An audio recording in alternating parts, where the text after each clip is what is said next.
Sa patuloy na pagtaas ng presyo ng langis, bukod sa mga tsupera, nariyan ang mga tahimik ngunit nagkihikahos na mga magsasaka at mangingisda na hanggang ngayon kakarampot pa rin ang kinikita.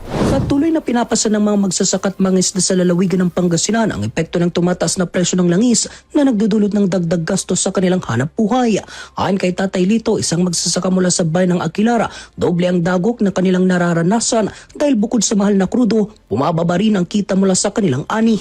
Mahirap sir. Ang laki ng pinagbago. Mahirap yung ganitong pagsasaka namin, lalo tumas lahat. Tapos bumabagsak pa yung presyo ng palay.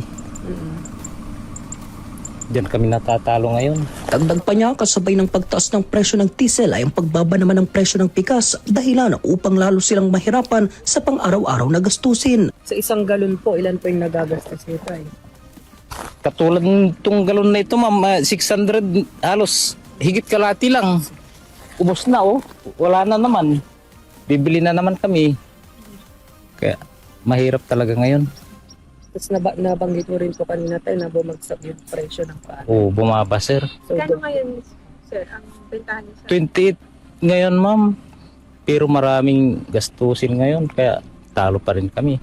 samantala, inaasang muling tatas ang presyo ng diesel na ginagamit sa mga makinaryang pansaka at bangka ng mga mangingisda ngayong linggo nang humigit kumulang 14 pesos hanggang 14.50 pesos kada litro.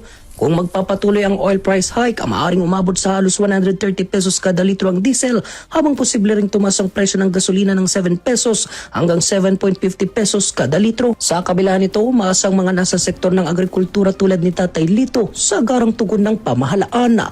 Dulong ang kanilang panawagan upang maipagpatuloy ang pagbibigay ng pagkain sa hapag ng bawat pamilyang Pilipino. Kasama mo mula rito sa FM News Tagupan, ito si Idol Nil Bueno, Tatak RMN.